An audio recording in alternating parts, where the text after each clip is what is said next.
Hello everybody, my name is Vicky Stretch and I'm the archivist for Network Rail. Network Rail owns and operates Britain's railway infrastructure, so that's all the tracks, the signalling, the stations, tunnels and bridges. And during the COVID-19 pandemic, we are keeping Britain's railway running as a critical national service. There are a couple of key drivers for us to collect specifically around Network Rail's response to COVID-19. On a very basic governance and social responsibility level, we are a critical national service providing vital passenger train services for key workers, whilst also increasing freight traffic to get medical supplies, food and other goods around Britain throughout a prolonged coronavirus outbreak. So it's absolutely right that we keep records relating to this extraordinary period of time.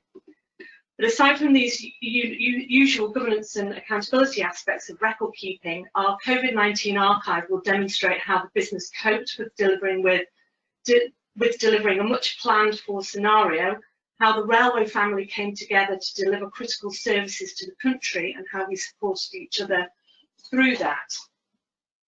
But we are also mandated to keep records under the Railway Heritage Act. In Britain, the railway industry is unique in that it has a specific act of parliament that requires us to keep records for historical purposes.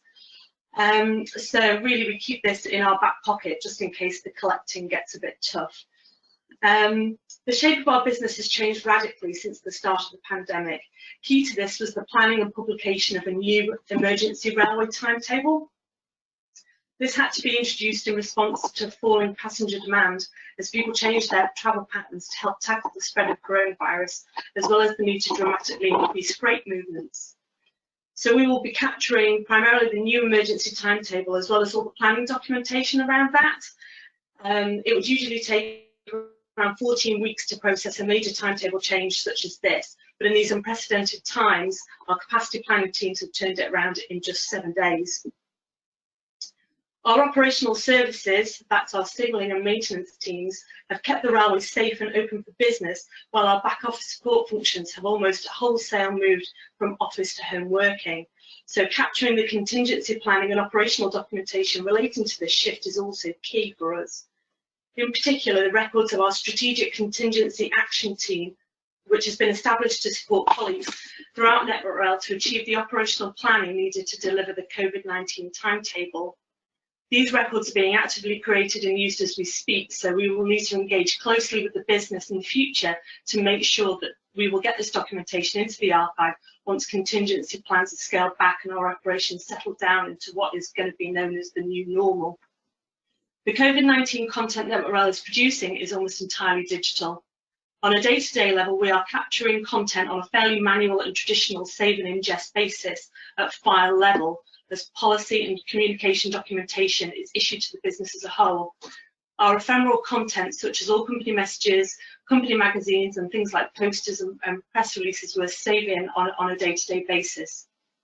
We have set up a web crawl of our internet and our media sites to capture press releases and other public-facing communication. And we're looking at how we can save copies of our intranet, which has only very recently moved into SharePoint, into Preservica, as the majority of our COVID-19 content is being published there.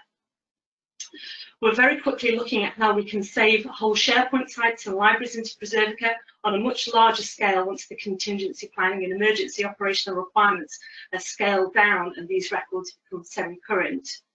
But key to all of these plans, and it is just as important as the technical aspects of what we're trying to do, will be keeping good lines of communication and relationships with record creators and IT going as time goes on. And like I say, as we settle down into what will become the new normal. Thank you very much.